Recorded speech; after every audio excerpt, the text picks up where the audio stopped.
The Rugby World Cup final is upon us, a rematch from the most iconic World Cup final of all time at Ellis Park in 1995, All Blacks, South Africa. In this video, I'm going to tell you how the All Blacks can claim their fourth William Webb Ellis Trophy. But just so you don't think I'm a completely one-eyed Kiwi, I'm going to flip the script at the end and tell you how the Boks can beat the Blacks. Let's get to it. Run them off their feet.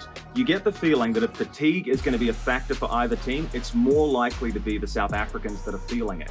They have had consecutive one-point wins against very tough, gritty, Northern Hemisphere opposition. But not just that, they had to play world number one Ireland in the pool. That was brutal. Go back even further. They had two intense warm-up games against Wales and the All Blacks. And if you look at that warm-up game against the All Blacks at Twickenham, when they put on the heaviest defeat New Zealand has ever endured, don't forget that, the Springboks were at a 10 out of 10 emotional intensity. The All Blacks, on the other hand, treated it as a warm-up game. They were kind of gradually ramping into the tournament. So you just start to wonder if South Africa has been at such an intense emotional pitch for so long that they might be starting to hit the wall. And I reckon that we saw signs of that against England in the first half of that second semi-final last week. The Boks were uncharacteristically sluggish. They didn't look like themselves. Yes, they pulled it out of the fire because they have that championship mentality, but honestly, if either team is going to hit the wall in the final, you'd think it might be the South Africans. And that's when New Zealand can use their up-tempo game to run them off their feet. Take the points. Now, you might think that contradicts my message from last week where I was reviewing the Argentina game and I said that attacking rugby is in our Kiwi DNA. It absolutely is. And we do need to outscore South Africa with tries. However, it's going to be bloody hard. This is rugby's Mount Everest. South Africa in a World Cup final. This is going to be a tight game, particularly if the weather is bad in France. So we are really going to have to take the threes when they're on offer. And here's a hot tip for you. They're not going to be on offer very often against South Africa. If Richie and Geordie can slot the threes, rack up a little bit of scoreboard pressure, I reckon the All Blacks are going to go a long way toward winning their fourth Rugby World Cup. We need a fast start. Let me ask you a question. What does the victory over the Springboks in Auckland this year have in common with the quarterfinal victory over Ireland at this year's Rugby World Cup?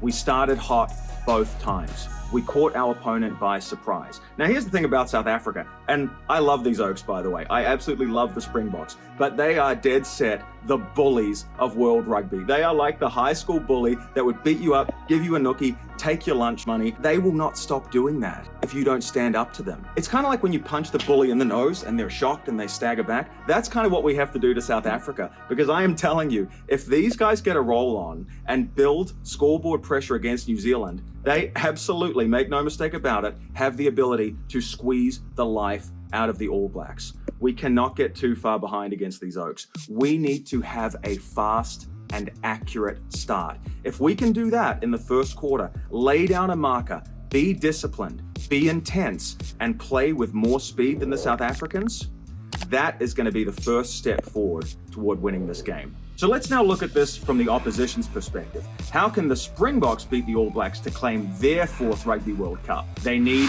to pump the brakes. Now, what I mean by that is New Zealand probably has the edge if it's a high-tempo game. New Zealand love to roll the ball side to side. They love to play at breakneck speed. If the game turns into a bit of a counter-attacking fest, it's going to favor the All Blacks. Now, don't get me wrong. The South Africans play fantastic attacking rugby. The days of them playing only 10-man rugby are long gone. They have brilliant outside backs, and they can match the All Blacks on attack. But I think what the South Africans need to do is sometimes play fast, but also pump the brakes. Slow the game down at the right moments. They will be very happy to pin the All Blacks down in their own 22, kick for territory, try and squeeze them with the rolling maul, try and squeeze them at the scrum, pick up some three-pointers. If the Springboks can judiciously slow the game at the right time, I reckon they're going to go pretty far to squeezing the life out of the All Blacks. Kick them to death. Now, I'm not talking about aimless kicking. If you just throw up some bombs, Will Jordan, Mark Talia, and Beauden Barrett, quite frankly, are going to eat that up for lunch. You're actually playing into the All Blacks' hands and inviting them to counterattack if you kick badly. South Africa's too smart to do that.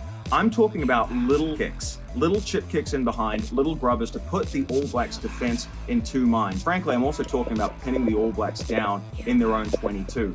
going for the 50-22, going for that territorial kicking, playing down the right end of the field and collecting those 3-pointers. Because let me tell you, Pollard is not going to be missing too many of those. The way for the Springboks to beat the All Blacks is kicking better, turning this into an aerial battle, pressuring our back three.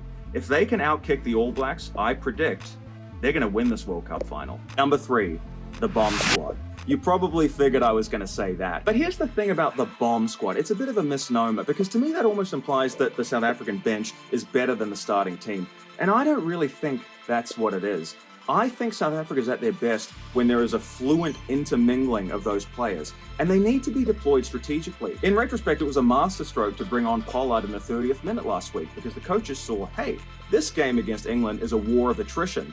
There aren't going to be many tries scored. We're going to win in 3-point increments. Let's get our goal-kicking sharpshooter on. And boy, was that decision vindicated in the 77th minute. I mean, Pollard's kick, honestly, as a Kiwi, I bow down. That was one of the best clutch kicks in rugby history. So South Africa needs to go to their bench at the right time. One Achilles heel for the Boks is the hooker position. We're going to find out what happens with this investigation of the alleged racial slur. I have no opinion on it. World Rugby can deal with that. They're going to review the available evidence. But really, the issue was that you guys lost your best player, Malcolm Marx. You replaced him with Pollard, okay? So there is a potential weakness at hooker there. I think the key player for the South Africans is Kwagga Smith. Not the biggest player, but as a Kiwi, I am terrified of this guy. He has such a low center of gravity. He is so strong. He is such a nuisance at the ruck. I reckon bringing him on at the right time if he doesn't start, that could be critical in shading the All Blacks in the breakdown battle. It could cause the All Blacks to get penalized. And you can probably see in my face, as a Kiwi, I'm starting to freak out about it because I can see Kwagga Smith doing that damage to us. So bringing him on at the right moment, that's going to take the South Africans closer to their 4th Rugby World Cup title. So what do you think, guys? My heart bleeds black. I think the All Blacks can do it. Honestly, I believe the South Africans are favourites going into this game. You have to look at that warm-up match at Twickenham, where they absolutely systematically dismantled an All Blacks team that wasn't at their best psychologically. But this is going to be very different. The All Blacks are going to be on the edge of the edge. You're going to have 2 teams that are equally motivated. It's hard to call. It could go either way. So go the All Blacks, go the Springboks. I'm predicting one of the best Rugby World Cup finals in history. If you guys want to ask me a question, my super chats are below. You can send a wee tip there to support the channel, and I'll give you an in-depth answer to your questions. All right, guys, I'll catch you for the next one real soon. Bye for now.